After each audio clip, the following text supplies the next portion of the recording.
Hello everyone, welcome back to career making institute. तो दोस्तों, स्वागत है आपका एक बार फिर से हमारे सेशन में। तो आज का जो हमारा सेशन है डे 1 है और ये है हमारा मिशन CUET 2026। तो दोस्तों, अगर मैं आपके सामने बात करूं CUET 2026 की, तो मैं आपके सामने लेकर आ रहा हूं जो आपका क्वांट का बैच है, जो आपके सामने मेंशन किया होगा आपकी CUET में GAT का पोर्शन है, जनरल एप्टीट्यूड टेस्ट में जो भी आपका क्वांटिटेटिव एप्टीट्यूड वाला पोर्शन है वो मैं आपके सामने डील करूंगा। सब्सिक्वेंटली आपको बाकी क्लासेस भी मिलती जाएंगी, जैसे ही आपका लॉजिकल रीजनिंग हो गया, followed by your English and साथ ही साथ में आपका जनरल अवेयरनेस पार्ट। तो ज्यादा समय ना गवाते हुए स्टार्ट करते हैं, बट स्टार्ट करने से पहले आप लोगों के लिए एक मोटिवेशनल, वो क्या है देखो, आप लोगों को पता ही होगा कि अभी हाल ही में जो रील जो आप लोग घर पे देखते हैं, तो हर रील पे यही चल रहा है, धुरंधर। तो उसी के लिए हिसाब से देखो, आप लोगों को भी प्रॉमिस है, अगर ये 30 दिन तक आप मेरे साथ रह गए तो आपको धूल से बनाएंगे धुरंधर, है कि नहीं। तो ये आप लोगों के लिए है, बच्चा है तू मेरा और तेरा ही होगा CUET, ठीक है कि नहीं। और बाकी मोटिवेशनल चाहिए तो देखो, मोटिवेशन में लिखा है कि मेहनत कर, लगन से पढ़ाई कर, सफलता तुझे जरूर मिलेगी, ठीक है। तो ये 30 दिन इन बातों को याद रखेंगे और कोशिश करेंगे कि रोज ऐसे छोटी छोटी लाइनें आपके लिए पेश करी जाए, तो ठीक है। तो दोस्तों, स्टार्ट करते हैं। तो मैं आपको थोड़ा सा इंट्रोडक्शन पहले प्रोवाइड कर दूं कि जब मैं आपके सामने बात कर रहा हूँ CUET 2026 की, तो इसमें मैंने क्या क्या चीजें कवर करनी है उसको देखेंगे ध्यान से। CUET 2026, तो मैंने आपके सामने कहा सर हम बात करेंगे GAT की। GAT का मतलब है जनरल एप्टीट्यूड टेस्ट, और इसमें आपके पास क्या चीजें रहने वाली है, इसमें आपके पास आ जाएंगे साहब 50 क्वेश्चन होंगे, 50 क्वेश्चन होंगे, और टाइम कितना होगा आपके पास 60 मिनट, मात्र 60 मिनट। इन 50 क्वेश्चन में आपको मैं एक चीज बता दूं, जो आपका मेजर पोर्शन रहेगा वो रहेगा मैथ्स का, मैथ्स यानी कि जिसको आप बोलते हैं क्वांटिटेटिव एप्टीट्यूड, जो आपके सिलेबस में मेंशन है। सेकंड है आपके पास लॉजिकल रीजनिंग, उसके बाद आपके पास इंग्लिश है, followed by your static GK, ठीक है, और लास्ट में आपकी GS। ये 5 कंपोनेंट आपके सिलेबस में मेंशन है, ठीक है। अब देखो पढ़ना कैसे है। पढ़ना इस तरीके से है कि मैंने जब आपके क्वेश्चंस को ऑब्जर्व किया तो मैंने एक चीज ऑब्जर्व की कि सर ये जो लॉजिकल रीजनिंग और मैथ्स है, लगभग 25 से 30 क्वेश्चन जो है इन 50 में से वो इन दोनों पोर्शन से मिलकर आ रहे हैं। कितने? 25 से 30 क्वेश्चन सिर्फ और सिर्फ मैथ्स और रीजनिंग से।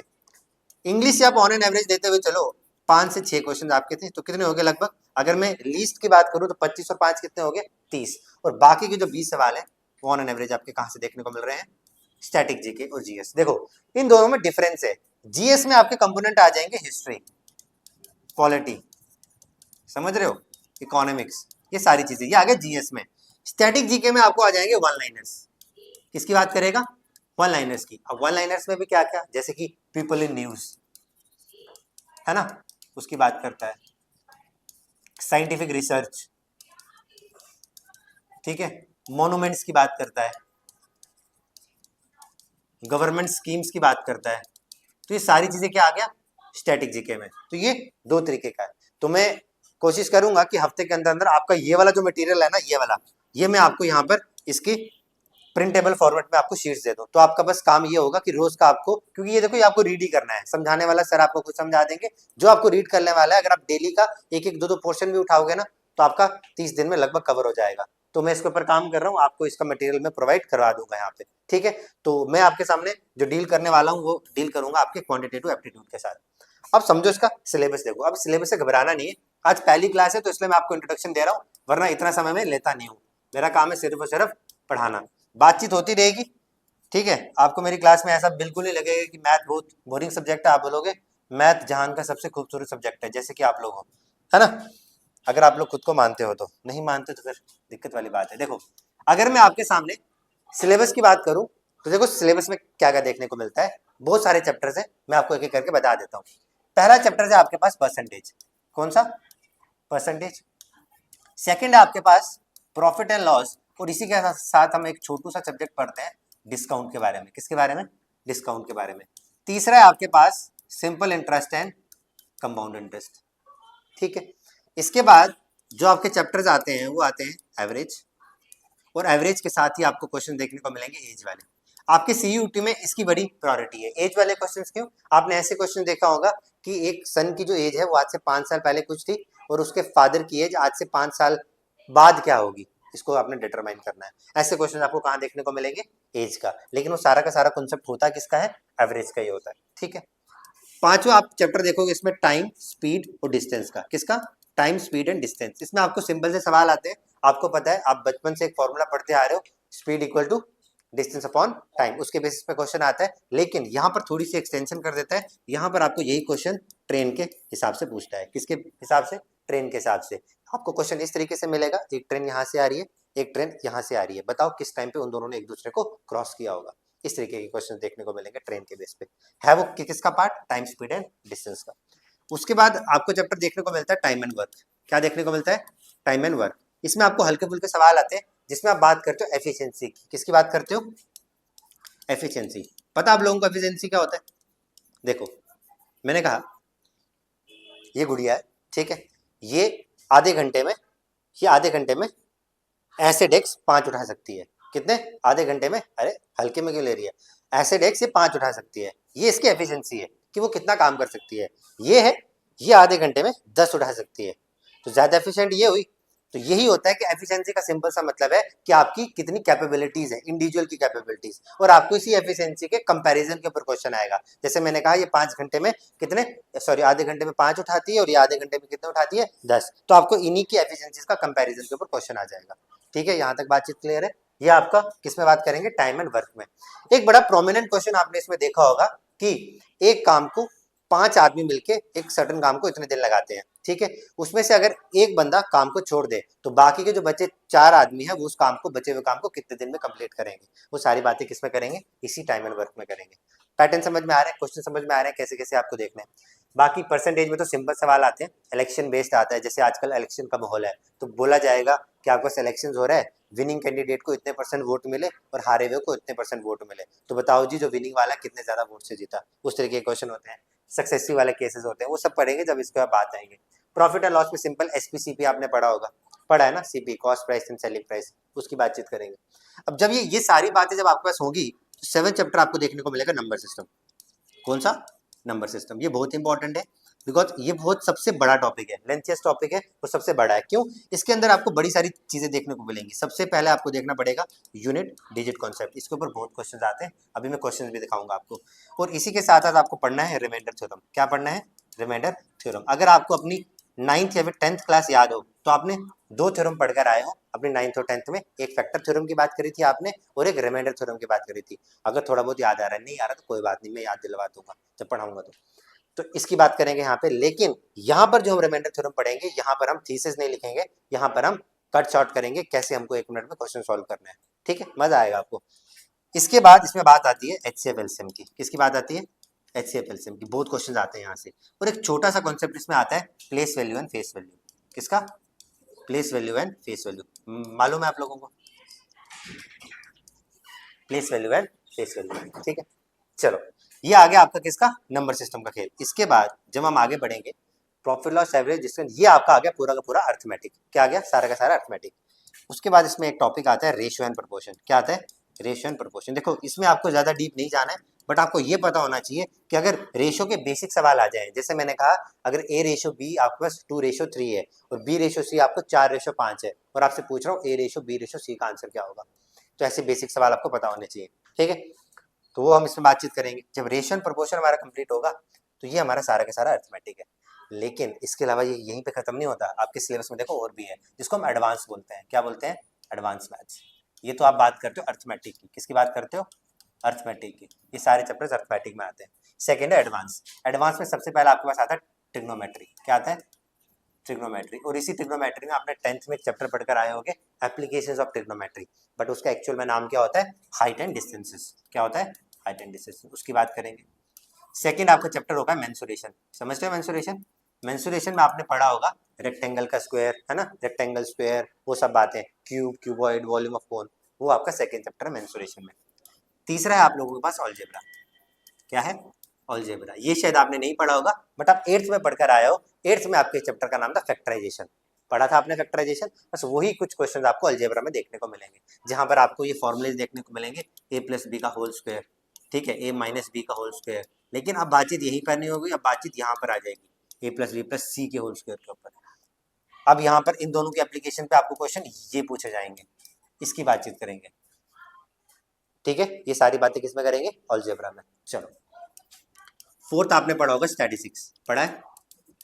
Mean, mode and median. बस उसी की बातचीत करेंगे, मीन, मोड और मीडियन की बात करेंगे, और इन तीनों का जो कंबाइन फॉर्मूला होता है उसकी भी बातचीत करेंगे। लेकिन यहाँ पर हम जो आप वो टेबल बना रहे थे ना क्यूमुलेटिव फ्रीक्वेंसी, वो बातचीत नहीं करेंगे।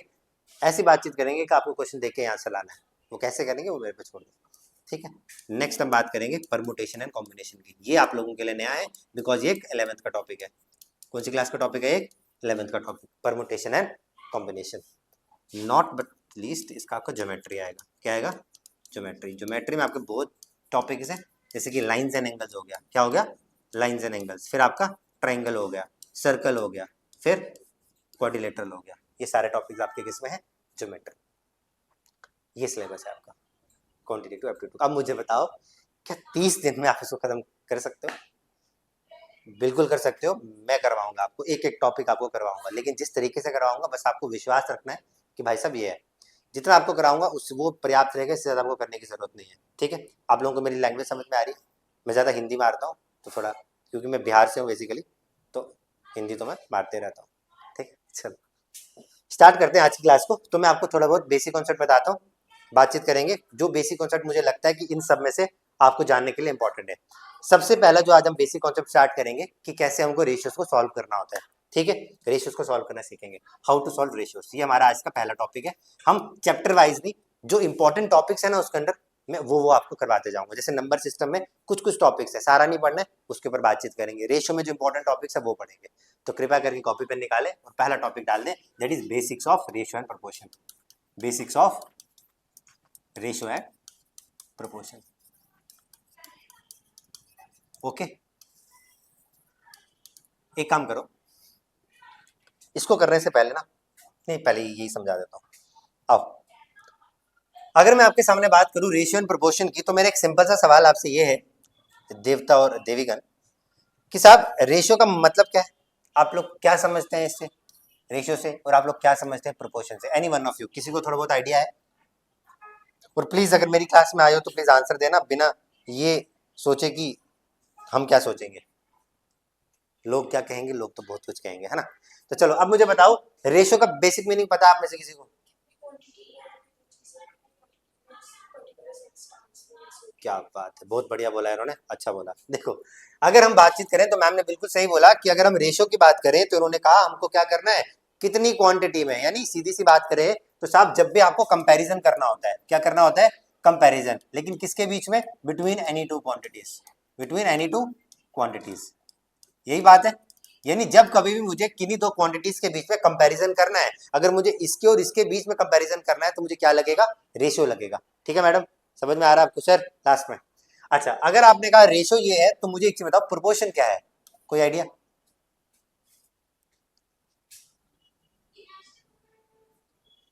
कुछ आइडिया आपको प्रोपोर्शन क्या है मैडम? नहीं बोलो, देखो आता है तो बोलो। देखो आप पहली क्लास से, हो सकता है आप उतने फ्रैंक ना हो, बट मैं प्रॉमिस करता हूँ कि एक दो दिन के बाद आप एकदम क्लास में बोलोगे, माहौल क्रिएट कर देंगे। बोलो आप मैडम जी, आप मुझे थोड़े इंटेलिजेंट लग रहे हो उन सब में से। हाँ नहीं सर आप, ठीक है कोई बात नहीं। देखो इधर, अगर मैं आपके सामने बात करूं प्रोपोर्शन की, तो देखो रेशियो में आपने क्या किया? दो क्वांटिटीज को कंपेयर किया। अगर आप दो रेशियोज को कंपेयर करने लग जाओ, वो क्या हो जाता है? प्रोपोर्शन। तो ये क्या है? Comparison of further two ratios. अगर आपने दो रेशियोज को और आगे कंपैरिजन कर लिया, वो क्या है? प्रोपोर्शन। आपको मैं सिंपल से भाषा से समझाऊं तो इस रेशियो को डिनोट किया जाता है इस तरीके से, दो बिंदुओं के साथ। किसके साथ? दो बिंदुओं के साथ। जैसे आपको घर में गुड़िया, चिंटी, चिंटू बुलाया जाता है, वैसे इसको भी दो बिंदुओं के साथ बुलाया जाता है। और प्रोपोर्शन जो है इसको डिनोट किया जाता है कैसे? चार बिंदुओं के साथ। आप चाहे तो यहीं से इसका मीनिंग समझते हैं। देखो दो डॉट का मीनिंग रेशो, और जब हमने इसका और कंपैरिजन कर लिया तो चार डॉट का मतलब प्रोपोर्शन। समझ में आ गया? ठीक है, ये इतनी सी बातचीत आपको समझ में आ गई। अच्छा समझो, अब बातचीत अगर यहाँ तक आई है तो अब हमारे पास क्वेश्चन ये है कि सर अगर हमको रेशियो के क्वेश्चन आएंगे उसको सॉल्व कैसे करना है? पहले इसका मीनिंग समझो, इसका मीनिंग क्या है। अगर मैंने आपके सामने बोला ए रेशो बी, क्या बोला मैंने? ए रेशो बी, इसका मीनिंग क्या होगा? इसका मीनिंग ये होगा ए दो डॉट और बी, ठीक है। लेकिन इसका भी और मीनिंग क्या होगा? इसका मीनिंग होगा ए अपॉन में बी। क्या मतलब होगा? ए अपॉन में बी। अगर मैं आपके सामने कुछ चीज लिख रहा हूँ सी रेशो डी, तो आपके साथ दिमाग में स्ट्राइक करना चाहिए ये बात किसकी कर रहा है, सी अपॉन डी की बात कर रहा है। तो बात समझ में आ गई। अच्छा, सेम रिस्पेक्ट में अगर मैं आपके सामने बोलूं A ratio B is proportional to C ratio D, तो इसका मीनिंग क्या होगा, इसका मीनिंग ये होगा ए अपॉन बी, प्रोपोर्शनल की जगह पे आप क्या लगाओगे साइन, इक्वल टू का, ये बराबर होगा सी अपॉन डी के। इसका मतलब ये होगा। बोलो यहां तक बात समझ में आ रही है। अगर मैंने कहा देखो प्रोपोर्शन का मतलब है दो रेशियोज को कंपैरिजन करना, इसलिए मैंने कहा A ratio B proportional to C ratio D. यहां पर हम बोल रहे थे कंपैरिजन सिर्फ दो क्वांटिटीज का, ए एंड बी कोई दो क्वांटिटीज है, इसलिए मैंने कहा ए रेशो बी, तो ए रेशो बी आ गया। समझ में आ गई ये बात। अब आप में से आधे महारथी ऐसे हो सकते हैं कि सर आपने ऐसा क्यों नहीं बोला ए रेशो बी रेशो सी। मैंने कहा नहीं, ये सिंपल कंपैरिजन है क्वांटिटीज का, वहां मैंने रेशियो के साथ कंपैरिजन इसलिए किया बिकॉज प्रोपोर्शन का मीनिंग ही यही बोलता है कि क्या दो रेशियोज को और कंपेयर करो। ये बात समझ में आ गई, हल्की फुल्की बात है। चलो अच्छा, जब आपने इतनी सी बात सीख ली तो आपको मैं एक बढ़िया चीज बताता हूं यहीं पे। अगर आप प्रोपोर्शन को सॉल्व कर रहे हैं ना, तो इसका पैटर्न ना यही होता है, A ratio B proportional to C ratio D. ये क्या होता है, ये होता है जर्नल फॉर्म ऑफ प्रोपोर्शन। क्या होता है, जनरल फॉर्म ऑफ प्रोपोर्शन, कि हम अगर प्रोपोर्शन को रिप्रेजेंट करना हो तो इसी फॉर्म में रिप्रेजेंट करते हैं। अब इसके सवाल कैसे आते हैं, मैं आपको सबसे पहले एक तरीका तो यहीं पे निपटा देता हूं। देखो ए और डी क्या है, बाहर वाली टर्म है, ये जो बी है और ये जो सी है ये अंदर लिखे हुए है ना, इसको बोलते हैं इंटीरियर्स। क्या बोलते हैं, इंटीरियर्स। और ये जो बाहर है ए और बी, इन दोनों को मिलके बोलते हैं एक्सट्रीम्स। क्या बोलते हैं, एक्सट्रीम्स। तो एक चीज हमेशा याद रखना, जब कभी भी आप प्रोपोर्शन सॉल्व करोगे तो इस केस में क्या होगा, जो प्रोडक्ट ऑफ इंटीरियर्स होगा, product of interiors is always equal to product of extremes. बस आपके प्रोपोर्शन के मैक्सिमम क्वेश्चन यहीं से सॉल्व हो जाएंगे। क्या बोला मैंने, product of interiors is always equal to product of extremes. कहने का मतलब क्या हुआ कि इंटीरियर्स यहाँ पर कौन कौन से थे, बी मल्टीप्लाई बाय सी, ये हमेशा किसके बराबर होगा, ए मल्टीप्लाई बाय डी के। बोलो हाँ है ना, ये बात समझ में आ गई। ये मैंने आपको बताया है, इसके ऊपर क्वेश्चन आते हैं। ये आपका पहला आज के दिन का ब्रह्मास्त्र रेडी हो गया है। क्या बोला मैंने, प्रोडक्ट ऑफ इंटीरियर्स हमेशा किसके बराबर होगा, प्रोडक्ट ऑफ एक्सट्रीम्स के। मसला क्लियर है यहाँ तक, पक्की बात है, ठीक है। चलो अब इसी प्रोपोर्शन में आपको कुछ चीजें और पूछता है, जैसे वो बात करता है मीन प्रोपोर्शन की। ठीक है, इसमें जो इंपॉर्टेंट टर्म्स आपको पूछता है वो बात करता है किसकी, मीन प्रोपोर्शन की। अब देखो बस आपको यहीं पे बताता हूँ, ज्यादा डीप जाने की जरूरत नहीं है। क्या बोलता है वो, मीन प्रोपोर्शन की बात करता है। कोई दो टर्म्स आपको देगा और बोलेगा find the mean proportion between this and this. तो आपने कुछ नहीं करना, क्या ये रेड पेन दिख नहीं रहा, लाइट पड़ रही है, अब लाइट को कैसे कम करो, पेन चेंज कर लेते हैं, ठीक है। अच्छा अगर मैं आपके सामने बोलूं मीन प्रोपोर्शन, इसको मैं लिख देता हूं दोबारा, ये है आपके पास मीन प्रोपोर्शन, ठीक है। अगर मीन प्रोपोर्शन आपसे पूछा जाए तो आपने कुछ नहीं करना होता। मीन प्रोपोर्शन का सिंपल सा मतलब होता है जो भी टर्म दी हो उसका आपने क्या करना है, अंडर रूट में और उनका मल्टीप्लाई, ये इक्वल टू किसके बराबर होता है, मीन प्रोपोर्शन। इस फॉर्मूले को लिख दोगे, ये आज के डे का सेकंड ब्रह्मास्त्र है, ठीक है। कि अगर आपको किन्हीं भी दो नंबर्स का मीन प्रोपोर्शन निकालने को बोलेगा तो आपने क्या करना है, मल्टीप्लाई करके उनका अंडर रूट ले लेना है। जैसे फॉर एग्जाम्पल दूं मैं थोड़ी, चलो चलो एक काम करते हैं, इसके ऊपर मैं थोड़ा सा आपको एग्जाम्पल देता हूँ। इतना लिख लिया सबने, आगे बढ़े मैम, लिख लिया। चलो क्वेश्चन देखो, पहली एग्जाम्पल मैं आपके सामने दे रहा हूँ, 2:3 प्रोपोर्शनल टू 5:x। क्वेश्चन आपसे पूछ रहा हूँ फाइंड x। पहला क्वेश्चन ये है, यहीं पे लिखता हूँ ना, सेकंड क्वेश्चन भी, find mean proportional of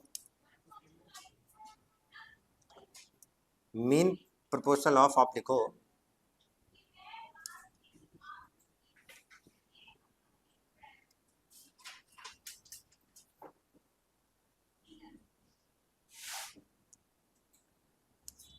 4 and 9। Find the mean proportional of 4 and 9। ये दो सवाल है, अब मुझे करके बताओ क्या क्या आंसर आ रहा है आपके। फर्स्ट क्या बोला है, ये आपका टर्म है, आपको क्या निकालना है, एक्स निकालना है, ठीक है। एक काम करो यार, आप दुखी हो जाओगे, एक्स को याद नहीं लाएंगे तो मैं आपको ए दे देता हूँ, लो, ठीक है। इस x को मिटाओ, ये x जो है ना हर जगह आ जाती है ना, इसको मिटा देते हैं। चलो 15/2, पता नहीं सर, हो सकता है कि मैंने खुद से क्वेश्चन दिया, मुझे आंसर याद नहीं है। आ गया आपका? आप क्यों ऐसे घबराई से क्यों हैं? चिल मारने का चिल, बढ़िया से पढ़ेंगे यार। आंसर आया किसी का आपके आगे? दोनों के दोनों आगे, चलो बढ़िया है। अच्छा मुझे ये बता दो, आप इस क्वेश्चन में अप्रोच क्या लगा रहे हो, कैसे सॉल्व कर रहे हो उसको आप? बताया मैंने आपको, सिंपल मैंने एक चीज बोली कि जो बाहर वाले हैं इनका प्रोडक्ट हमेशा किसके बराबर होगा? अंदर वालों के। तो 2 मल्टीप्लाई बाई ए हमेशा किसके बराबर होगा? 3 मल्टीप्लाई बाई 5, तो ट्वाइस ए इक्वल टू किसके बराबर? 15, और ए की वैल्यू कितने आ गई? 15/2। तो मैंने आपको क्या बोला? जो चीज मैंने लिखवाई है उसका मतलब है यहाँ पे। बोलो इसमें इतना सोचने की जरूरत थी क्या? नहीं थी, है ना?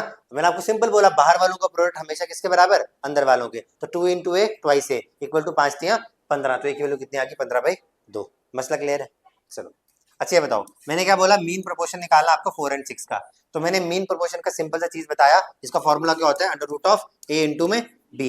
तो अंडर रूट ऑफ ए कितना है? 4, बी कितना है? 9, 9 4 से कितना होता है? 36। और ये देखो, ये मतलब होता है स्क्वायर रूट। क्या मतलब होता है? Square root. मतलब ये 6 का स्क्वायर और स्क्वायर रूट, स्क्वायर से स्क्वायर रूट खत्म। तो आंसर कितना? बोलो, यहाँ तक बात समझ में आई? पक्की बात है? कोई भी विद्यार्थी जिसको इसमें कोई भी डाउट हो प्लीज बता दो उनको। मैडम आपको क्लियर है? मैडम आपको क्लियर है? आपको देखो तो क्लियर ही है ना? चलो हो गया, बढ़िया, आगे बढ़े। चलो यहाँ की बातचीत आपको समझ में आ गई इस पेज पे जो मैंने आपको समझाया है। लेकिन साहब आपने बोला हम रेशो सीखेंगे, पढ़ा आपने प्रोपोर्शन दिया, तो मैंने कहा मेरी मर्जी। ठीक है, तो चलो आगे बढ़ते हैं। अब बात करेंगे कि इस रेशो को सॉल्व। अरे ठीक है, बढ़िया, फोटो बार बार आ जा रही है। चलो देखो यार, इसको क्या हो जाता है, ये आ क्यों नहीं रही है? अच्छा आ गई, चलो। अब हम क्या करेंगे? Methods to solve ratio. ये प्लीज 2 मिनट के लिए अपनी कॉपी पेन छोड़ दो, जब बोलूंगा लिखने के लिए तब करना। मेथड्स टू सॉल्व, बिकॉज ये समझ नहीं आएगा। मैं आपको 2-3 तरीके बढ़िया बताऊंगा, आपने आज तक रेशो सॉल्व किया होगा, लेकिन जो तरीके बताऊंगा ना, आप फैन हो जाओगे खुद के। चलो अब मैं बात कर रहा हूं मेथड टू सॉल्व रेशो। देखो देवियों और देवो, आपको क्वेश्चन ये पूछा जा रहा है, मैंने आपके सामने कहा कि for example a ratio b की वैल्यू मुझे दी है 2:3। कितनी दी है? 2:3। और आपको मैंने बोला है कि बी रेशो सी की वैल्यू कितनी है? जनाब मैंने बोल दिया 4:5। और आपको बोला जा रहा है फाइंड ए रेशो बी रेशो सी। लो जी, इस तरीके का बेसिक सवाल आपको बनता है, सबसे बेसिक सवाल, और आपके सीयूटी में यही क्वेश्चन उठ के आएगा, गारंटी के साथ बोल रहा हूँ। ठीक है, तो क्या बोल रहा है? ए रेशो बी की वैल्यू 2:3 है, और बी रेशो सी की वैल्यू कितनी है? 4:5। लेकिन वो पूछ रहा है इन तीनों का कंबाइन रेशो। तो कैसे करेंगे समझो। एक तरीका मैं आपको बता रहा हूँ, पहला समझना। आपने कहा सर ए रेशो बी है, उसकी वैल्यू कितनी है? 2:3। ये आपका पहला तरीका है ना? और बी रेशो सी आपने बोला कितना है? 4:5। मुझे एक चीज बताओ, ए बी सी आपको निकालना है, इन दोनों में ए भी एक बार आ रहा है, सी भी एक बार आ रहा है, लेकिन बी जो है वो ससुरा 2 बार आ रहा है। कितनी बार आ रहा है? 2 बार। बट ऐसा तो होगा नहीं यार, India is a democratic country, भेदभाव तो चलेगा नहीं भाई। सब एक बार आ रहे हैं, तू काहे 2 बार आ रहा है? अगर आ रहा है तो आ तो रहा है, और ऊपर से वैल्यू भी अलग अलग ले रहा है। यहाँ पर 3 ले रहा है, और यहाँ पर कितनी ले रहा है? 4 ले रहा है। अगर तेरे को 2 बार आना है तो वैल्यू तो सेम लेकर आ, है कि नहीं भाई? कद्दू कटेगा तो सब में बटेगा, बट यहाँ तो बटा नहीं है, यहाँ तो अनइक्वल हो गया। तो हमारा पहला टास्क ये होगा कि सब मुझे इन दोनों को इक्वल करना है। अगर बी की वैल्यू डिफरेंट है तो पहला टास्क क्या है? वैल्यू को क्या करना? बैलेंस करना। तो इस तरीके का नाम होता है बैलेंसिंग मेथड। कौन सा होता है? Balancing method. अब समझो ध्यान से कैसे बैलेंस करेंगे। अब आपको पता है 3 और 4, आपको इन दोनों का एलसीएम लेना है। एलसीएम ऑफ 3 एंड 4 लेना है। कितना होता है एलसीएम? देखो कैसे किया, मल्टीप्लाई कर दिया सीधे, है ना? अच्छा मैं आपको बोलता एलसीएम आप 2, 4 और 16 निकालो, फिर 16 आया। बताओ। अरे अभी आपने फट से आंसर दिया, मुझे लगा तुम लोग तेजस्विनी हो। 16 आ रहा, पक्की बात है? भाई मैं आपसे क्वेश्चन पूछता हूँ तो मेरा उद्देश्य आपको कंफ्यूज करने का नहीं है, ये पूछने के लिए कि कुछ सिखाऊं मैं आपको। देखो अभी तक आप एलसीएम निकाल रहे थे वो काटा पीटी करके, अब ऐसे नहीं करना है। एक सिंपल तरीका बताता हूँ, ध्यान से सुनना।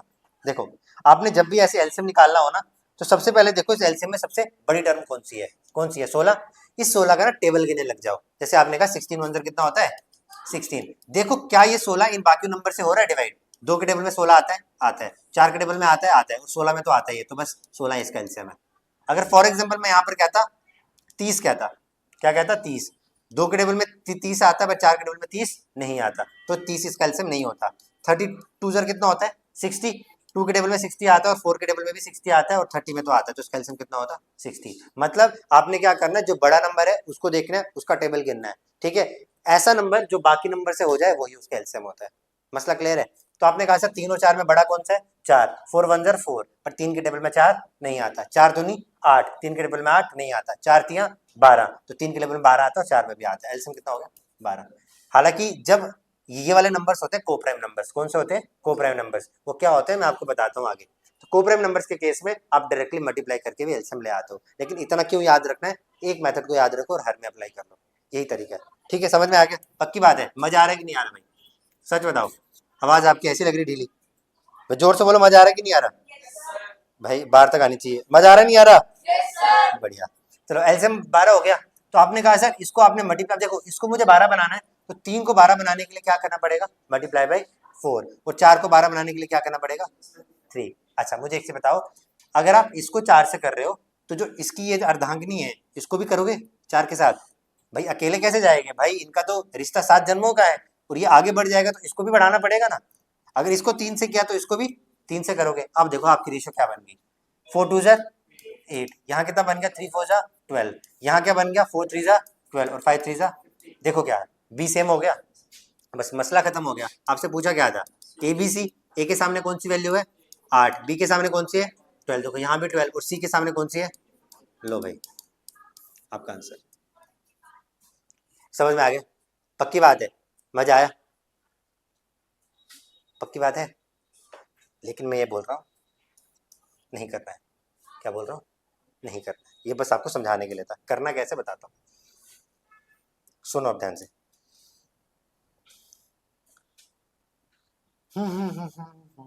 देखो एबीसी निकालना है, मैंने लिख दिया, कोई दिक्कत? ए बी की वैल्यू कितनी थी? 2:3, लाइन खाली। बी सी की वैल्यू कितनी है? 4:5। चलो एन बनाया आप लोगों ने स्कूल में कभी? एन लिखना आता है ना? ऐसे लिखते हैं ना? बस अब उल्टा एन लिखेंगे। क्या लिखेंगे? उल्टा एन लिखेंगे। कैसे लिखेंगे? देखो मेरा काम है, जब सीधी उंगली से घी ना निकले तो उंगली टेढ़ी कर दो, तो एकदम टेढ़ी कर देंगे। ये ऐसे, इसको मल्टीप्लाई कर दो। 5 तिया 15, इसको नीचे ले आओ। 4 तिया 12, वहां ले जाओ। 4 दूनी 8, खत्म। सही था? समझ में आया? बन गया ना उल्टा एन? नहीं आई बात समझ में? मैडम जी नहीं आई? आ गई क्या? ये एन कैसे बना? अरे यार ये थोड़ा मैच नहीं कर रहा, देखो ना ऐसे ऐसे करके ऐसे बन गया ना। चाइनीज एन है ये, ठीक है। सब समझ में आ गया? बढ़िया, देखिए समझ आ गया। एक क्वेश्चन और दे दो, लेकिन एक काम करो, ये तो मैंने आपको बताया उल्टा एन मेथड। कौन सा मेथड बताया? उल्टा एन। अगर आपको ये पसंद आ रहा है आप इसके साथ जाओ, लेकिन आपको एक और बताता हूँ, अगर वो बढ़िया लगेगा तो वो लगा लेना, ठीक है। सुनो, आपको चाहिए क्या? ए बी और सी चाहिए, है ना? आप इसके नीचे वैल्यू लिख दो। ए बी की वैल्यू कितनी है? 2 3, यहाँ कितनी है? 4 और 5। ये वैल्यू इजी है इसलिए आपको बढ़िया लग रहा है। ये जो है ना, ये जो मैं आपको बोल रहा हूँ, ये कॉम्प्लिकेटेड वैल्यू में आपकी वैल्यू बहुत 2 मिनट में आंसर ले आएगा। देखो मुझे एक चीज बताओ, आप जिंदगी में किससे सबसे ज्यादा परेशान हो? अरे पर्सनल नहीं होना, उनके अलावा पड़ोसियों से परेशान हो? पड़ोसी परेशान करते हैं ना, यार उसकी बेटी ने ये कर लिया, है ना, आपकी बेटी क्या कर रही है, उसकी बेटे ने वो कर लिया। मतलब उनको अपने घर में नहीं पड़ी होती है, हमारे घर में पड़ी होती है ना। तो इसका नाम है पड़ोसी मेथड। क्या है? पड़ोसी मेथड। बस आयरनी ये है कि पड़ोसी हमको तंग करता था, और यहाँ पर पड़ोसी क्या करेगा? मदद करेगा। देखो सी का पड़ोसी कौन है? 3 है, तो भाई साहब पड़ोसी क्या करेगा? नकली तो करेगा भाई, उसके घर में 5 टन का एसी है तो हम भी लाएंगे, है ना। तो ये 3 है तो ये भी कितनी लेगा? अब बी का पड़ोसी कौन है? ए है, कह रहा है बी 4 वैल्यू ले रहा है तो मैं भी कितनी लूंगा, 4 लूंगा। मल्टीप्लाई करो, 4 दूनी 8, 4 तीन 12, 5 तीन 15। ठीक है, तो ये आपकी सब्सिक्वेंट मेथड है रेशियो को सॉल्व करने के।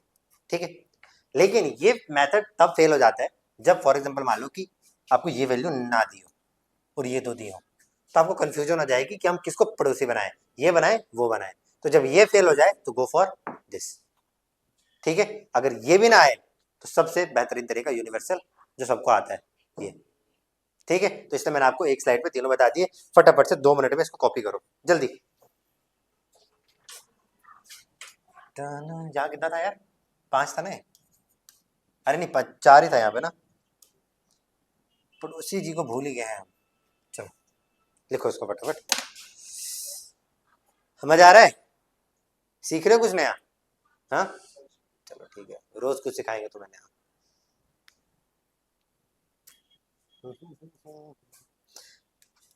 अब इसमें पता नहीं क्वेश्चन है कि नहीं, वरना मैं आपको क्वेश्चन दिखाता।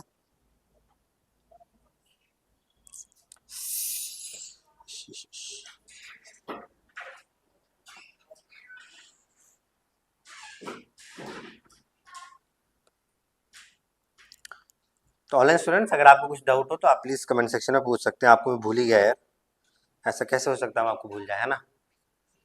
हम तुम्हें भूल जाए हम होने नहीं देंगे, है ना? और वो हमें भूल जाए, वो तो होता ही रहेगा। चलो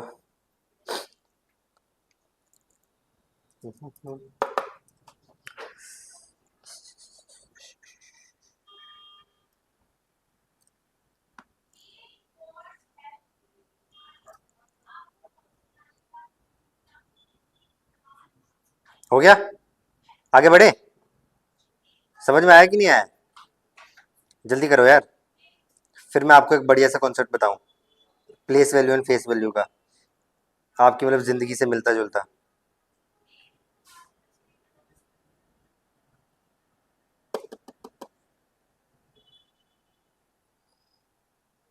हो गया, चलो एक क्वेश्चन और दूंगा बढ़िया से। मैम आप कुछ पूछना है? अच्छा लिखो यार।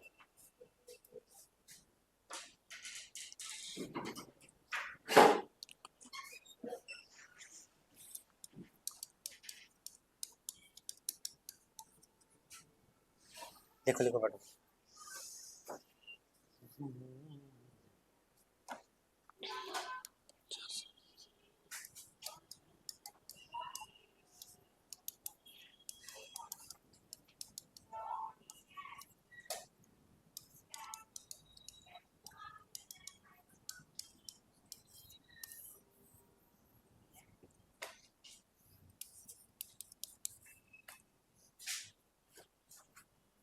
हो गया, चलो अगर ये हो गया तो आपकी स्क्रीन पे एक बढ़िया सा सवाल है, इसको लिखो, इसको सॉल्व करेंगे अब, बिकॉज इसमें आप थोड़ा सा वो लेवल थोड़ा सा डिफिकल्ट करेगा, वो आपको बताता हूँ। कह रहे ए रेशो बी की वैल्यू कितनी है, 12:15, बी रेशो सी की वैल्यू 15:16 और सी रेशो डी की वैल्यू 4:7। अब कितनी रेशो होगी, 3, और पूछा गया ए और डी पूछा है, इसकी वैल्यू निकाली। लिखो क्वेश्चन, इसको सॉल्व करें।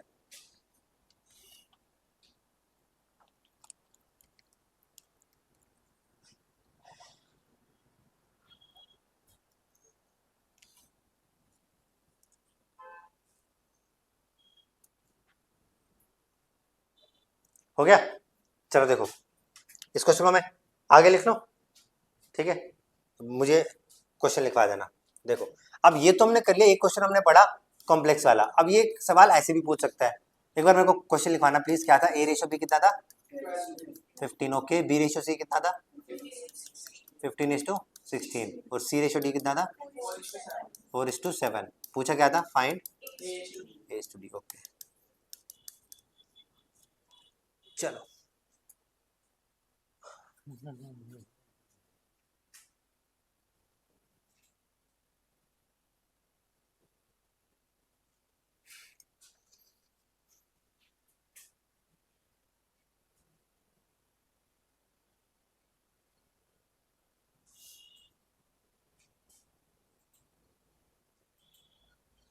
हो गया, करें। देखो आपको अब ए रेशो डी निकालना है, तो यार कंबाइन रेशो लगा लो, ए बी सी रेशो और डी लिख दिया आपने। ए बी की वैल्यू कितनी है, आपने कहा सर 12:16, 15। बी रेशो सी कितना आपने बोला सर 15:16। और ए क्या सी रेशो डी कितना था 4:7। बोलो बात क्लियर है। यार आपको मैंने अभी सिखाया कौन सा पड़ोसी मेथड। भाई ये पड़ोसी है इसके, तो 15 वैल्यू लेगा।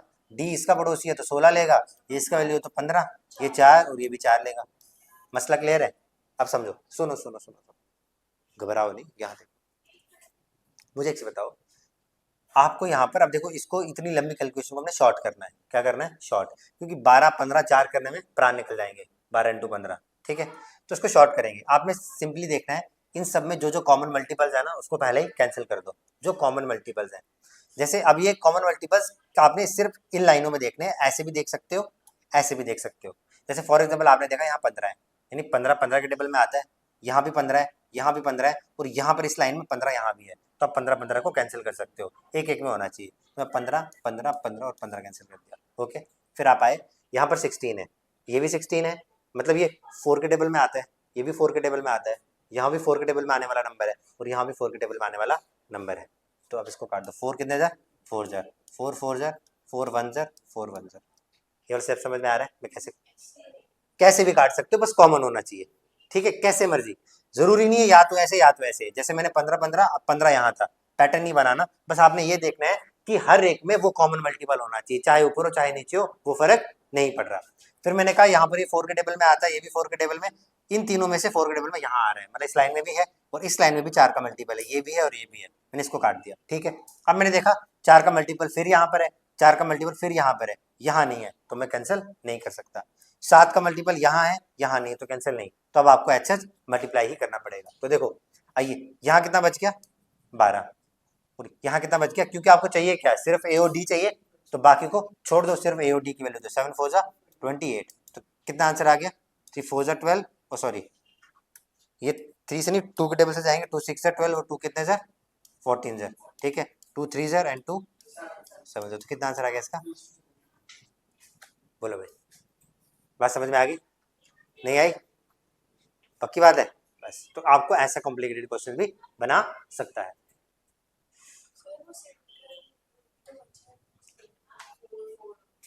कौन सा, ये वाले, बट हमको क्वेश्चन में पूछे सिर्फ ए और डी था, तो बी एन सी को मुझे लेना ही नहीं है। अगर उसे पूछा होता ए बी सी डी निकालो, तो मैं अपना टाइम क्यों वेस्ट करूंगा, मुझे सिर्फ ए और डी की बात कर रहा ना वो, खत्म मसला खत्म।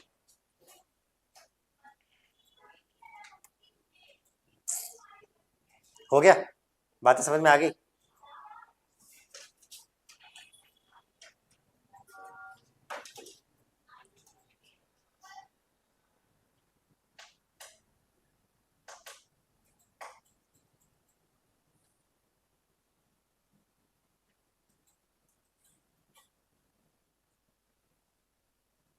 हो गया ना, चलो ये आपने सीख लिया कि कैसे कैसे आपको रेशो को सॉल्व करना है। अब हम सीखेंगे कि कॉन्सेप्ट होता है place value and face value का। किसका, place value and face value. समझो ध्यान से, इसके ऊपर भी आपको क्वेश्चन देखने को मिलता है।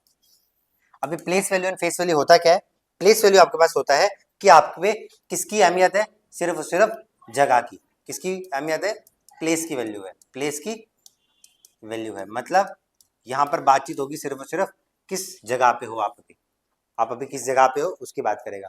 और फेस वैल्यू है, ये सिर्फ और सिर्फ किसकी बात करेगा, सूरत की बात करेगा। किसकी बात करेगा, सूरत की बात करेगा। समझ रहे हो, जैसे आप लोग अभी देखते हो, है ना, यार बहुत स्मार्ट है, बहुत बढ़िया है, आप भी ऐसे देखते हो, है ना, बट एक्चुअल में ये देखनी नहीं चाहिए। एक्चुअल में क्या देखनी चाहिए, सीरत देखनी चाहिए। क्या देखनी चाहिए, सीरत। चलो प्लेस वैल्यू की बात कर रहे हैं साहब, कि अगर आपको मैं फॉर एग्जांपल एक नंबर दूं, मैंने कहा ये नंबर है मेरे पास 3475, क्या नंबर है 3475, और आपको मैं पूछ रहा हूं what is the place value of 3, इसमें प्लेस वैल्यू ऑफ 3 क्या है। तो देखो आपने कुछ नहीं करना, आपने बचपन में पढ़ के आए होगे कि सब ये नंबर वंस होता है, ये टेंस, ये 100 और ये 1000। तो मैंने क्या बोला, प्लेस वैल्यू बोल रहा है, तो 3 कितने पे आ रहा है 1000 पे, मतलब 3 को कितने से मल्टीप्लाई करते हो आप 1000 से, तो कितना आंसर आ जाएगा, आपका आंसर आ गया। अगर यही मैं आपको बोलता कि what is the place value of 4, तो 4 कौन सी जगह पे है 100, तो इसको मल्टीप्लाई पे 100 करते, तो कितना आता 400 आ जाता। कितना आता, समझ रहे हो, बढ़िया है। मैडम समझ में आ रहा है? आप कहाँ खोए हो? तारी जमीन पे हैं? इधर देखो। अगर मैं आपसे ये पूछूं, ठीक है, बताना भाई आपका नाम क्या है? देखो आपके नाम याद करने मुझे 1-2 दिन लग जाएंगे, तब तक के लिए आप बताओ, ठीक है, जो ये खोई हुई है तारे जमीन पे, आप मुझे बताओ प्लेस वैल्यू ऑफ 9। इन आप बोलो उसमें 9 ही तो नंबर दे रहा हूँ ना यार, घबरा कह रहे। 34982, इस नंबर में आप मुझे बताओ 9 की प्लेस वैल्यू क्या होगी। बाकी सब अपने आंसर सोच के रखना, क्योंकि बॉम्ब कभी भी फूट सकता है, 7 वाली में तो बिल्कुल फूट सकता है। What is the place value of 9?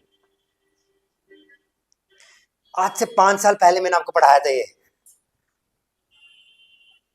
आज से 5 साल मैंने आपको प्लेस वैल्यू निकालना बताया था। क्या आंसर आएगा?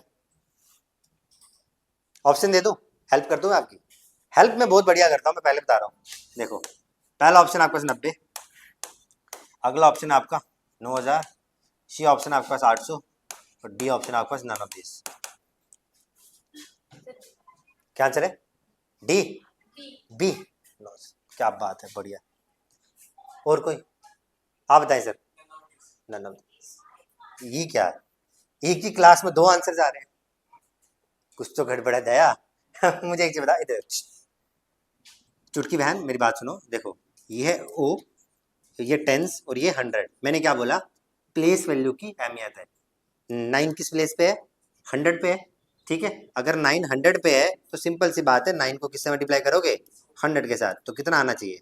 900। तो मैंने कंफ्यूज करने के लिए दिया था और तुम तो जाल में फंस गई हैं। तो कितना आंसर आना है इसका? बढ़िया है। चल अब मुझे बता, इसमें अगर मैं तेरे पूछूं प्लेस वैल्यू ऑफ 3, तो कितना आंसर आएगा? उधर क्या दिख रही है? यहाँ पर है 3। वो अलग है।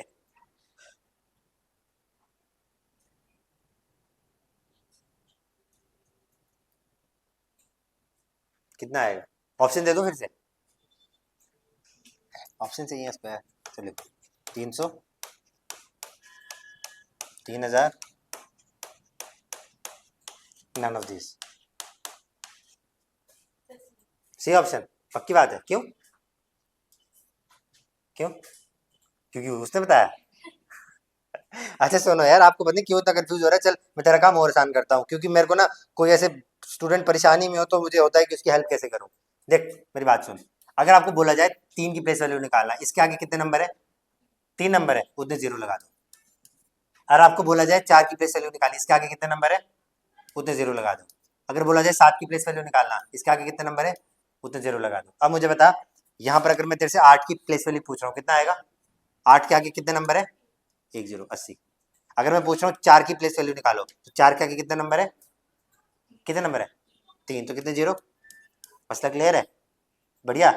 चल अभी जो 7 वाली मैडम है, आप बताओगे मेरे को 34987, आप मुझे बताओगे place value of 4। Madam ji place value of 4 क्या होगी? क्या बात है, देखो यूं, all credit goes to me, है ना? तो कितना आ गया? 4000। बढ़िया है, ठीक है। अब देखो मैडम आप बताना, जो सबसे इंटेलिजेंट इस क्लास में, 34982, आप मुझे बताओ 4 की प्लेस वैल्यू कितनी होगी? क्या बात है यार, 4000। मतलब बढ़िया, आप समझ में आ गया प्लेस वैल्यू ना। अच्छा अब बात करते हैं फेस वैल्यू की। किसकी बात करते हैं? फेस।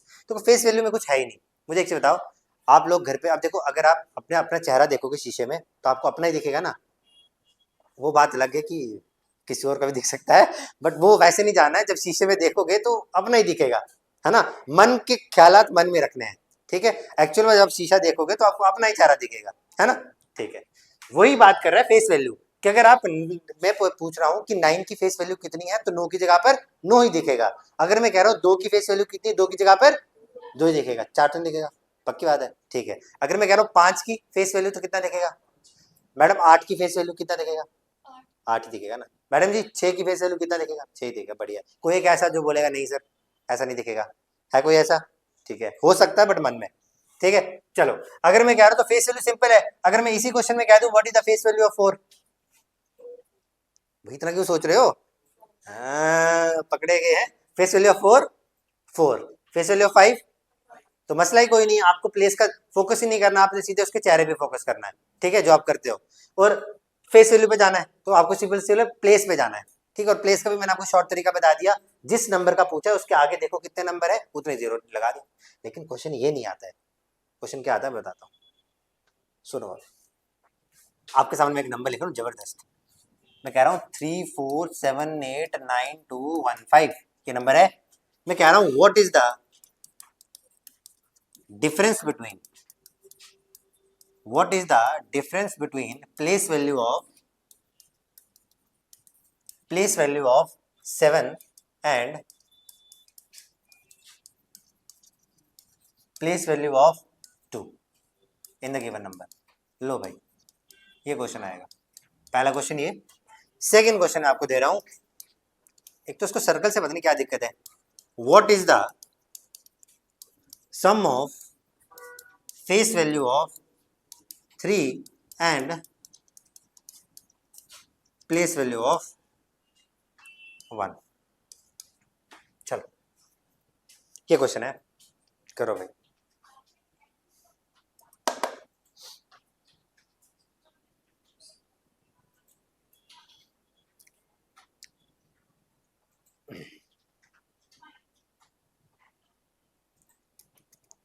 आप लोग स्लो लिखते हो या मैं ज्यादा फास्ट लिखता हूँ? हाँ, क्या मसला है? मैडम जी आगे बैठी हैं, मैं फास्ट लिखता हूँ, आप लोग ज्यादा स्लो लिखते हो? हैं, कुछ तो बताओ। आपको क्या लगता है मैम कि मैं ज्यादा फास्ट लिखते हो? मुझे भी लग रहा था। चलो फर्स्ट का आंसर आ गया, ठीक है। सेकंड का आंसर करो, करो सॉल्व करो। आपको ऐसा तो नहीं लग रहा पता नहीं हम हमारी जिंदगी में ये क्या चल रहा है? हैं, अलग से प्लेस की बात कर रहा है, फेस की बात कर रहा है, रेशो पे आ गया है, प्रोपोर्शन पे आ गया है।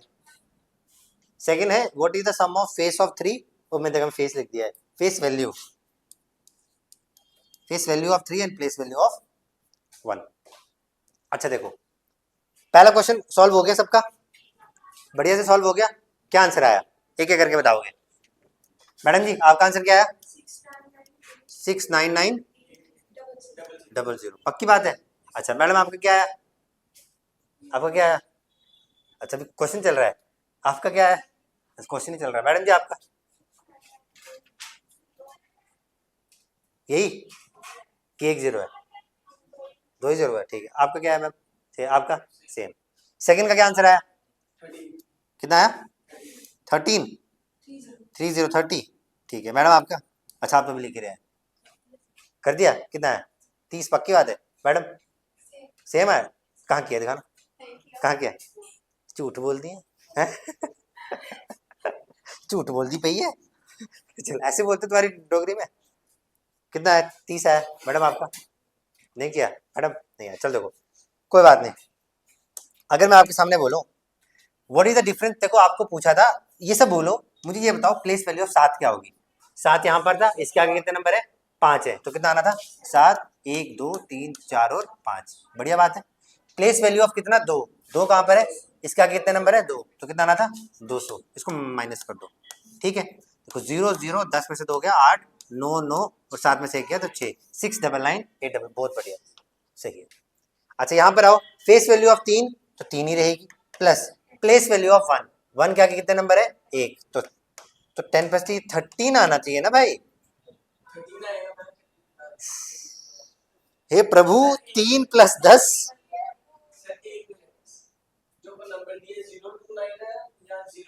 ये 892 है,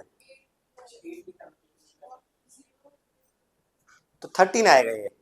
हे भगवान, 3 + 10, मैं चक्कर खा के गिर गया। 3 + 10 30 हो गया, मेरे को अपनी शक्तियों पे डाउट हो गया था कि शायद ये गलत है, इसका आंसर 13 आएगा, ठीक है। ये बात बढ़िया समझ में आ गई। चलो देखो अब आपकी स्क्रीन पे, चलो ये नहीं, इस क्वेश्चन को पढ़ो, बताओ इसका आंसर आप दे पाओगे? क्या बोल रहा है आपको? बढ़िया सवाल है, सुंदर सा। देखो हमारे टाइपिस्ट साहब जो है बहुत मेहनत करते हैं, है ना, तो इतनी बड़ी बड़ी स्लाइड्स बनाते हैं आपके लिए, ठीक है, तो उनको थोड़ा अप्रिशिएट भी करना चाहिए आप लोगों को। What is the difference between the place value of 8 and 4 इन 2843? बोलो भाई, हो जाएगा? 760। क्या बात है, कितना आ रहा है? 760 आ रहा है, बहुत बढ़िया। मैडम जी आपका आ रहा है? कब आ रहा है? आज आ रहा है, कल आ रहा है? ठीक है, 700। क्या बात है, क्या बात है, 760 आ गया। मैडम आपका है? वो क्वेश्चन नहीं लिखने हैं, आंसर करने हैं, क्वेश्चन दिए हुए हैं। ये क्वेश्चन लिखने लगी है, हे मेरे प्रभु, कितनी नादान है देवी। क्वेश्चन नहीं लिखना है, क्वेश्चन मिल जाएगा आपको। कितना आ रहा है? 760 आ गया। चलो बढ़िया। आपने बोला प्लेस वैल्यू ऑफ 8, आपने बोला सर 800। प्लेस वैल्यू ऑफ 4, तो हमने बोला 40। तो 800 में से 40 माइनस करोगे तो कितना आएगा? 760 आ जाएगा। लो भाई, मसला खत्म। ठीक है, बढ़िया से समझ में आ गया आपको। चलो नेक्स्ट पे आओ। क्या बोल रहे हैं? The difference in place. चलो भाई, इसका आंसर बताओ। इसका आंसर मैं जिससे पूछूंगा वही देगा। मैडम जी आप बताओगे मुझे इसका आंसर, अभी के अभी बताओ इसका आंसर। ये देखो, मैंने अभी टाइप इसकी तारीफ की लेकिन हो गया है ना। ये क्वेश्चन में कुछ गड़बड़ी है, मैं आपको क्वेश्चन ठीक करवाता हूँ। रुको, एक क्वेश्चन थोड़ा कुछ ऊपर नीचे है, मैं आपको क्वेश्चन ठीक करवाता हूँ। देखो, इसलिए बोलते हैं कभी किसकी तारीफ करनी नहीं चाहिए। अरे क्वेश्चन में गड़बड़ी है। सा ले ले भरावा, सा ले ले। रुक जा 2 मिनट।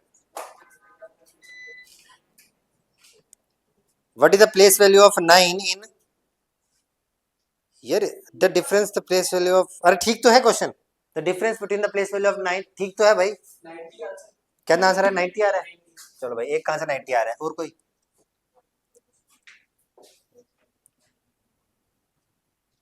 अभी तक लल्लू सवाल आ रहे थे तो बढ़िया कर रहे थे हैं? अब थोड़ा सा आ गया तो एकदम फिर घूम गए आप हैं?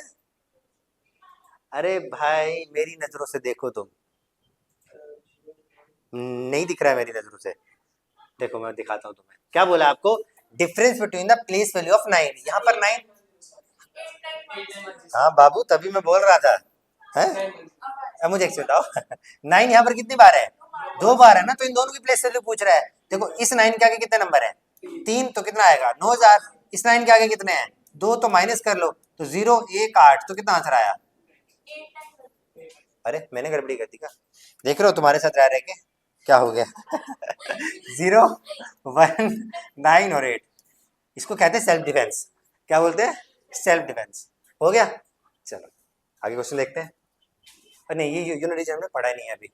आगे देखते हैं कुछ क्वेश्चन ना, कुछ अगर आ जाए। Sum of the number between 30 and 50, ये भी नहीं किया अभी हमने।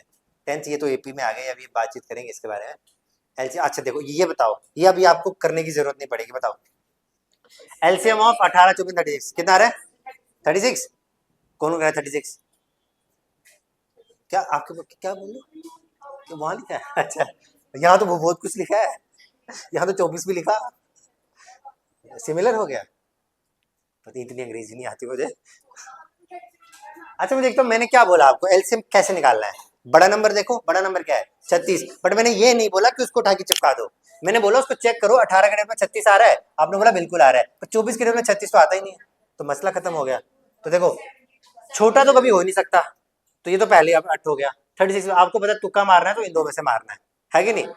अब बचा 36। 36 टू जा कितना होता है? 18 में भी आता है, 24 में भी आता है, तो क्या आंसर आना था इसका? अरे ऐसे थोड़ी क्वेश्चन है। हाँ बाबू, 72 क्या आएगा? ठीक है, बढ़िया, मजा आ रहा है। देखो ये तो मैंने पढ़ाया भी नहीं है, फिर भी तुम आंसर देख रहे हो, और देख रहे हो आप। ठीक है, चलो नेक्स्ट। ये बताओ, मजा अगर किसने इसका आंसर दे दिया ना तो बढ़िया हो जाएगा। फिर बताओ, 480 आ रहा है? पक्की बात है सर? देख लो, है ना? मसला क्लियर है? मैडम आपको समझ में आ रहा है क्या चल रहा है? ऐसा ना जूम से निपट गया है, समझ में आ रहा है? देखो कैसे करना है। अगर आप इस 0 से घबरा रहे हो, 0 को निपटा दो, इसको भूल जाओ। क्या नंबर बचेगा? 12 24 48। बड़ा नंबर कौन सा है? 12 के लिए 48 आता है, 4 4 24 2 जा 48, तो 48 आंसर होगा। तो ये ऑप्शन है, खत्म। आप में से बैठेंगे 120 लिखेंगे, 240 लिखेंगे, 480 करेंगे तो फिर आंसर आएंगे। इतने में हम 4 क्वेश्चन कर लेंगे, है ना? तो ये नहीं करना है। चलो, अरे सच्चाई है भाई, ऐसे ही करेंगे हम, है? हमारे बिहार में ऐसे ही होता है। है कि नहीं? बिहार तो हमारा ही है। चलो ये लो भाई, ये करो। लीस्ट कॉमन मल्टीपल ऑफ 2 बटे अब फंसेगा। 2/5, 4/15 और 6/25। 25 बताओ कैसे करेंगे? इसका एलसीएम निकालेंगे। लो जी, बोले सर ये चीटिंग है, आप बताए नहीं हो। ठीक है, देखो अब सुनो मेरी बात, अब यहीं पे आपको मैं कॉन्सेप्ट बता देता हूँ, तगड़ा वाला बता दूं मैं, कसम से बता दूं, सुनो फिर क्या होता है। अगर एचसीएफ एलसीएम की बात होगी, लेकिन जब कभी ऐसा आ जाए ना फ्रैक्शंस में, देखो आपको पहले एक चीज समझा दूं, ये जो एक वर्ड मैं आपके सामने लिख रहा हूँ ना फ्रैक्शन, इससे आप क्या समझते हो, क्या है ये वर्ड, क्या होता है फ्रैक्शन? कसम से अगर इसका आंसर नहीं ना दिया, क्या न्यूमरेटर डोमिनेटर, क्या वो ऊपर नीचे खेलते रहते हैं? सो में रिप्रेजेंट क्या होता है? अच्छा मुझे बताओ, आपने यही कहा ना, ध्यान से सुनना, मैं कह रहा हूँ -4/3 फ्रैक्शन है ये, है ना, है ना, है ना, है ना, बस इस पे टिके रहना। चलो और कोई, मैडम आप बताओ, आप इंटेलिजेंट हो यार, आप इसके कुछ ज्ञान दो इसको, बताओ ये है, पता नहीं, अभी तक पता था, क्लास में आके भूल गई। मैडम आप बताओ। अरे नहीं है, आप बताओ यार, इसको भी नहीं पता है। अच्छा देखो सुनो मेरी बात, अच्छा अब आपसे ना क्वेश्चन पूछने ही पड़ेंगे, मैं ज्यादा डीप जाना नहीं चाहता, लेकिन तुम बहुत इंटेलिजेंट और ज्यादा डीप जाना पड़ रहा है। मुझे बताओ, इस नंबर का नाम सुना आपने, क्या होता है, क्या होता है रेशनल नंबर, क्या होता है रेशनल नंबर? कौन, या कोई कह रहा था मेरे को मैथ पढ़ने में मजा आता है, कौन कह रहा था? आप कह रहे थे, क्या होता है रेशनल नंबर? क्या है? रट्टे तो जबरदस्त दिए हैं, पी एन क्यू फॉर्म में, और q is not equal to 0, ठीक है, और बस इतना ही।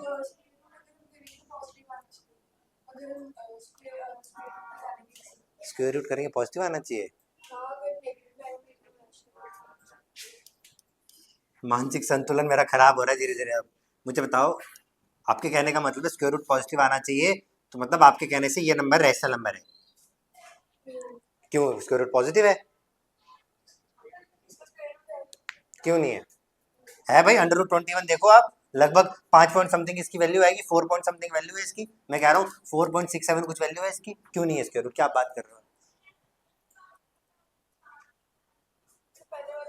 बाबूजी सुनो, आप सुनो सुनो सुनो सुनो, बहुत बहुत सुन लिए हम, सुनो अब देखो, पी एन क्यू का मतलब है, देखो रैशनल नंबर है जो पी अपॉन क्यू की फॉर्म में है, ठीक है, मानते हो इस बात को?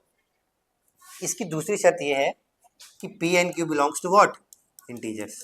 क्या बोलता है, p and q belongs to integers, समझ में आ गई? ये दो शर्तें हैं इसकी, ठीक है। जब आप यहाँ आए, आपने कहा पी एन क्यू दोनों के दोनों इंटीजर्स है, इंटीजर्स आपके क्या होते हैं, इंटीजर्स आपके होते हैं जिसमें आपके पॉजिटिव नंबर्स भी आते हैं, नेगेटिव भी आते हैं और जीरो भी आता है, मसला समझ में आया? अगर ये मैंने आपके सामने एक नंबर 9 ने प्रेजेंट की है, ये 1 है, ये 1 0 1 2 3, ये सारे पॉजिटिव नंबर्स हैं, गिनती नहीं है, इसलिए इसको हम क्या बोलते हैं, प्लस इन्फिनिटी, यहाँ -1, यहाँ माइनस इन्फिनिटी, ये नंबर सारे क्या हैं, पॉजिटिव, जो नेगेटिव वाले इसको क्या बोलते हैं, नेगेटिव, और जीरो, इस पूरे नंबर्स को हम क्या बोलते हैं, इंटीजर्स। समझ में आ गया? ठीक है, ये कहता है कि पी एन क्यू दोनों इंटीजर्स होने चाहिए, बशर्ते ये कभी भी जीरो नहीं होना चाहिए, क्योंकि आपका डिनोमिनेटर जब भी जीरो आएगा ना, तो उसका आंसर क्या होता है, नॉट डिफाइंड आता है, यानी इन्फिनिटी आ जाता है। अब सुनो, यहाँ पर -4 इंटीजर, 3 भी इंटीजर है, तो yes this is a rational number, ये क्या है, एक रैशनल नंबर है। But when it come to fraction, तो अब सुनना, ये कहता है साहब, कोई भी नंबर जो पी बाई क्यू की फॉर्म में है, किस फॉर्म में है, पी बाई क्यू फॉर्म में, डिफरेंस देखो क्या है, यहाँ पहली शर्त ये है q can not be equal to 0, वो यहाँ भी थी, लेकिन सेकंड शर्त ये बोलता है कि यहाँ पर p and q belongs to whole numbers, ये डिफरेंस है। तो मुझे बताओ, -4 is not a whole number, तो इसलिए ये एक फ्रैक्शन नहीं है, but this is a whole number. क्यों हिला डाला ना, हाँ? समझ आया? पक्का? देखो ये कुछ चीजें हैं, अब मुझे लग रहा है कि तुमको 9 10 में मैथ मुझे ही पढ़ाना चाहिए था, है? अगर पढ़ा देता ना अभी तुम एकदम टॉप क्लास होते, तो चलो कोई बात नहीं, देर से सही। अब मुझे बताओ, ये बातें समझ में आ गई, पक्की बात है? तो आपने कहा सर -4/3 एक रैशनल है, बट ना ही फ्रैक्शन है। ये देखो फ्रैक्शन का मतलब समझो, फ्रैक्शन का अगर आप ऐसे देसी लैंग्वेज में समझो ना, आप पिज्जा खाने जाते हो तो आप बोलते हो ना कि यार 6 स्लाइसेस है, इसने एक खा लिया, ठीक है, तो इसने 1/6 तो पिज्जा खा लिया, वो क्या है, एक फ्रैक्शन है। आप कभी नहीं बोलते कि -4/3 का पिज्जा खा लिया, फ्रैक्शन कभी नेगेटिव में हो ही नहीं सकती, प्रैक्टिकली आप सोचो तो। अच्छा चलो, अगर आप इतना पूछ रहे हो तो ई मतलब मुझे एक डाउट है, तो मैं आपसे क्लियर करना चाहता हूँ, पूछ सकता हूँ मैं, इजाजत है? चलो, नहीं भी दोगे तो भी पूछूंगा। देखो बोल रहा है कि zero is a zero is fraction, yes और नो। और ये पूछ रहा है जीरो इज रैशनल नंबर। इन दो क्वेश्चन मुझे एकदम जिंदगी भर डाउट रहा है। मैं चाहता हूँ कि आज मेरा डाउट क्लियर हो जाए, क्योंकि आपके अंदर वो कैपेबिलिटी है आप बच्चों में जो मेरा ये डाउट क्लियर कर सकते हैं। बताओ, आपस में आप डिस्कस कर सकते हैं, फिर मुझे आंसर बताएं। मैं कह रहा हूँ zero is a fraction, yes और नो। अगर टाइपिस्ट आपको अगर आता है तो वो भी अपने व्यूज रख सकते हैं। तो zero is a rational number, yes और नो। बिना बिना बिना गूगल पे सर्च मारे। So, अरे सॉल्व कर रहे हो? क्या सॉल्व कर रहे हो? क्या सॉल्व? थीसिस लिख रही है क्या? अच्छा वो अरे इसको छोड़, इस पे फोकस करो। ये तो मैं आपको ऐसे ही पकड़ा दूंगा। बताओ, फोटो फाटो खींच लेना आप। ये बताओ, इन दो का आंसर बताओ। ये बताओ, अभी मेन कहानी बाकी है भाई। मेरी 1 घंटे की क्लास थी भाई, 11। मेरी क्लास भी बर्बाद होगी। मेरी क्लास होती 11 बजे। चलो, तो बच्चे इतने अच्छे के पढ़ाने मन लग गया है। ठीक है, देखो मुझे बताओ, जीरो फ्रैक्शन आज की पहली क्लास है, इसलिए आज मैं लंबी खींचता हूँ। नहीं तो कल से प्रॉपर यार 10 बजे आ जाना। आज क्लास लेट स्टार्ट हुई है ना, प्रॉपर 10 बजे आ जाना। मैं 1 घंटे में आपको सफिशिएंट पढ़ा दिया करूंगा, क्योंकि ना फिर आगे से 11 से 12 मेरी खुद की क्लास होती है। मेरा प्रोफेशन टीचिंग ही नहीं है, मैं खुद भी पढ़ रहा होता हूँ। ठीक है, मैं भी छोटा ही हूँ, लगता बड़ा हूँ। ठीक है, टीचिंग के हिसाब से। चलो, जीरो फ्रैक्शन यस और no, zero rational number yes और नो।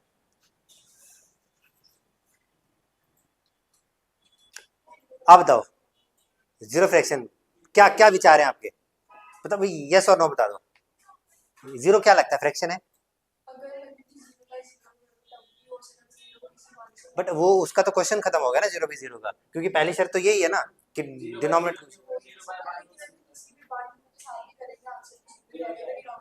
तो मुझे कहानी में समझ दें।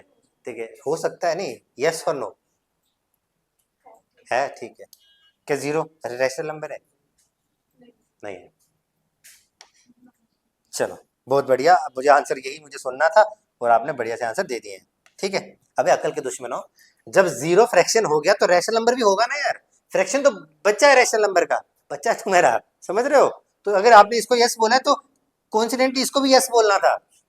आप सब समझो,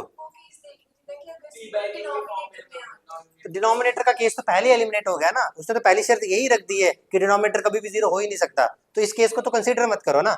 अगर ये जीरो हो गया फिर तो ये कतई ना फ्रैक्शन बनेगा ना कुछ। अब सुनो मेरी बात, देखो, जीरो एक फ्रैक्शन भी है और जीरो एक रैशनल नंबर भी है। आप पता नहीं क्यों इतना, मैंने कोई रामानुजन का क्वेश्चन थोड़ी पूछा है। मैं यार, आप यहाँ पर अगर ध्यान देते, पी बाई क्यू की फॉर्म में है भाई, जीरो फ्रैक्शन है, आप जीरो को ऐसे ही तो लिखते हो। इसका आंसर क्या होगा? Zero. P zero whole number है, वन होल नंबर है, तो ये वाली शर्त पूरी है। Q can not equal to zero, बिल्कुल पूरी है। तो yes, p is whole number. Same यहाँ पर आ जाओ, जीरो एक रैशनल नंबर है, सॉरी जीरो एक इंटीजर है, बिल्कुल है। वन एक इंटीजर है, बिल्कुल है। तो यस, एक रैशनल नंबर पे हुआ। आप पता नहीं क्यों इतना दिमाग लगा रहे हो। आप बोलोगे सर आप चीटिंग करते हो, आप कंफ्यूज करते हो। मैं क्या कंफ्यूज, मैं तो डायरेक्ट पूछ रहा हूँ यार, है ना। चलो, अब यहाँ आते, ये हो गया था हमारा। अच्छा, यहाँ पर फंसे थे ना हम, बट इसके लिए क्वेश्चन समझो। देखो, अब क्या होता है, अगर मुझे एलसीएम निकालना हो किसका, फ्रैक्शंस का, किसका, फ्रैक्शंस का। प्लीज ध्यान से सुनना, 2 मिनट। ये बढ़िया कॉन्सेप्ट है, समझ में आ जाएगा। देखो, अगर मैं कह रहा हूँ न्यूमिनेटर अपॉन डिनोमिनेटर है, अगर मैं कह रहा हूँ न्यूमिनेटर 1, यहाँ न्यूमिनेटर 2 अपॉन डिनोमिनेटर 2, ऐसे कोई फ्रैक्शन दी हुई है और मुझे इसका एलसीएम निकालना है, तो समझो जितने भी न्यूमिनेटर्स है ना उसका आप एलसीएम निकालो। एलसीएम ऑफ न्यूमिनेटर 1 और अपॉन न्यूमिनेटर 2, और अपॉन में जितने भी डिनोमिनेटर्स है इसका एचसीएफ निकाल दो। एचसीएफ ऑफ डिनोमिनेटर 1 और डिनोमिनेटर 2, आपका आंसर आ जाएगा। अगर आपको फ्रैक्शंस का एलसीएम निकालना हो तो जो न्यूमिनेटर्स होते हैं उसका एलसीएम निकालोगे, डिवाइड बाय जो डिनोमिनेटर्स होते हैं उसका एचसीएफ निकालोगे। ठीक है, समझ में आ गया। अगर यहीं पे अगर आपको एचसीएफ निकालने को बोले, एचसीएफ ऑफ फ्रैक्शंस निकालने को बोले, तो उस केस में आप क्या करोगे, एचसीएफ ऑफ जो न्यूमिनेटर्स है उसका एचसीएफ निकालोगे। ठीक है, न्यूमिनेटर 1 न्यूमिनेटर 2, और अपॉन में डिनोमिनेटर का एलसीएम निकालोगे। बोलो मसला समझ में आ गया? ये सबसे इंपॉर्टेंट स्लाइड है, इसको नोट डाउन करोगे।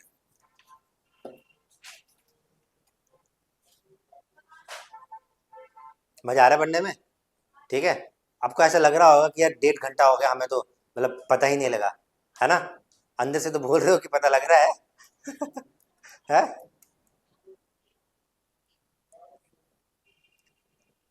हो गया? लिखो लिखो उसको। बस ये फिर आज का आखिरी कॉन्सेप्ट है, फिर क्लास को ऑफ करेंगे। मेरा भी यार समय बर्बाद हो गया, क्या करूँ।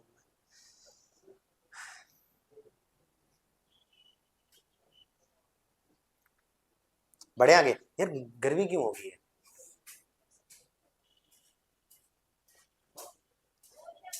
ये लाइट मैम बाहर से की है या फिर क्या चक्कर है इसका? बाहर से प्लीज ऑन कर दो। हो गए बड़े आगे फिर। चलो देखो, लिख लिया आपने? नहीं नहीं लिखा मैडम जी, आज ही लिखना है यार। या फिर मैं कल आऊँ लेने क्लास जब तुम लिख लोगे। लिख लिया आपने? लिखने में तो माहिर है तू है। लिख बुक लेती है बढ़िया से। चलो आगे करो, क्वेश्चन देखो अब। चलो इसमें, अबे यार चलता क्यों नहीं है यार, ये तो भाग ही गया। चलो देखो, आपको क्या बोला था इसका, आपको हो गया ऐसे ही है। चलो कोई बात नहीं, हमारी नेचुरल ग्लो है, छोड़ो उसको। अगर मैं आपके सामने बोलूंगा कि अगर आपको एलसीएम निकालना है इसका, देखो न्यूमिनेटर्स है, मैंने क्या बोला था, न्यूमिनेटर वालों का एलसीएम निकालो। तो एलसीएम आप 2, 4 और 6 कितना होगा, और अपॉन में एचसीएफ। अरे वाह, बोले से पहले आंसर आ रहा है, बढ़िया भाई।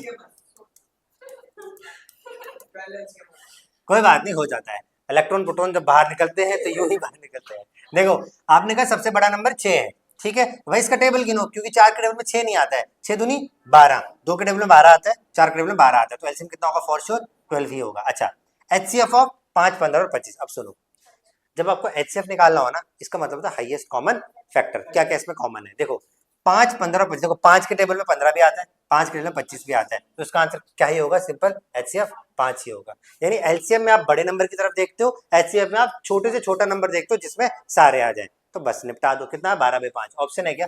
क्या आप बात कर रहे हो पांडे जी, बोलो। लगेगा आपको समय इसमें? अगर नहीं पता होता तो जरूर, अब वही वही करते हैं, बट अब वो नहीं करने का। देखो एक लाइन में आंसर आया कि नहीं है, ये होता है बात। चलो लिखो इसको।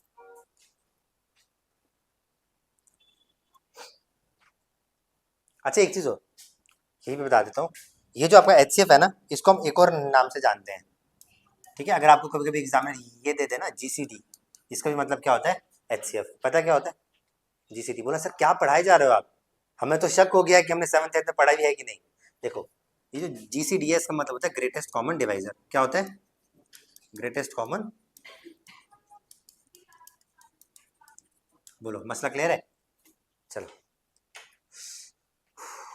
कसम से भी एक क्लास मेरी और है कांस्टेबल वालों की। हो गया डन। चलो ये आपको सारा मसला यहाँ पर क्लियर हो गया। ये लो भाई, बताओ हो जाएगा ये 1.2, 1.8 और 2 और 2.5? बताओ भाई क्या आंसर आएगा इसका, आ जाएगा? अब बोलोगे सर ये तो डेसिमल आ गया, अब क्या करेंगे, हैं बताओ कैसे करोगे? ऐसा भी कर सकते हो। देखो अगर आप इसको, पहले तो ये भूल जाओ, इस पॉइंट को हटा दो, ठीक है, इसको भी हटा दो, बट यहाँ पॉइंट नहीं, यहाँ एक जीरो लगा दो, पॉइंट को हटा दो। अब मुझे बताओ बड़ा नंबर कौन सा है, 25 है ना, बट 25 के 18 के टेबल में तो 25 आता नहीं है। तो आप सिंपल देखो, सुनो मेरे पास, देखना आपको ट्रिक बताऊं, टीरिक बता दूं, क्या बताऊं, टीरिक बताता हूँ, सुनो। देखो बड़ा नंबर 25 है ना, आपको पता है जो एलसीएम होगा वो 25 का ही मल्टीपल होगा, यानी 25 के टेबल में आने वाला नंबर होगा, है ना।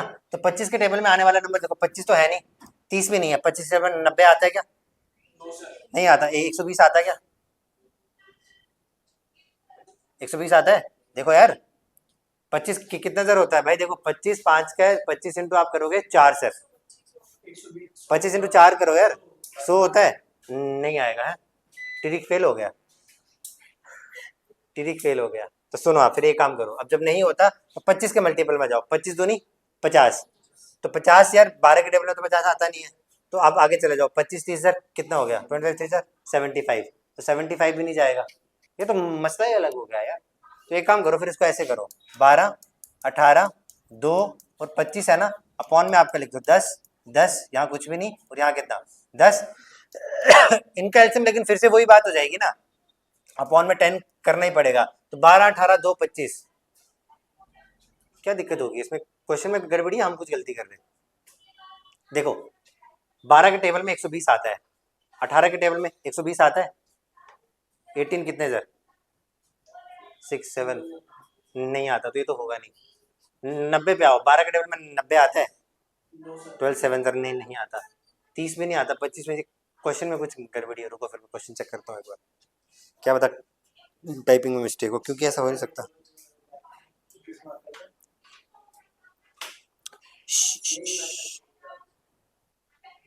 कौन सा क्वेश्चन है? क्वेश्चन नंबर 10 है ना? एक सेकंड में देखता हूँ। क्वेश्चन नंबर 10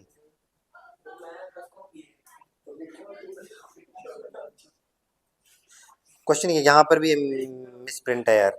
ठीक है, क्वेश्चन यहाँ भी है, इस क्वेश्चन को छोड़ो, इसको होल्ड में रखो। ये क्वेश्चन उधर भी गलत है। ठीक है, अभी क्लास चल रही है, रिकॉर्ड हो रही है, रिकॉर्ड हो रही है। ठीक है, हो गया ये? सारी बातें समझ में आ गई? चलो इसको थोड़ा होल्ड में रखेंगे, इसको मैं अगर क्रॉस चेक करके आपको बताऊंगा, बिकॉज क्वेश्चन में गड़बड़ी है कुछ। अच्छा यहाँ ये देखो क्या बोल रहे हैं, find the LCM of 2⁻³ 9 square. यार 13 देखना है, फिर मैं बोलता हूँ कि क्वेश्चन गलत होते हैं। रुको चेक करने दो, इतना बड़ा नंबर, इसलिए मैं बोलता हूँ जब टाइपिस्ट करो ना तो एक बार क्वेश्चन को क्रॉस चेक कर लिया करो यार प्लीज।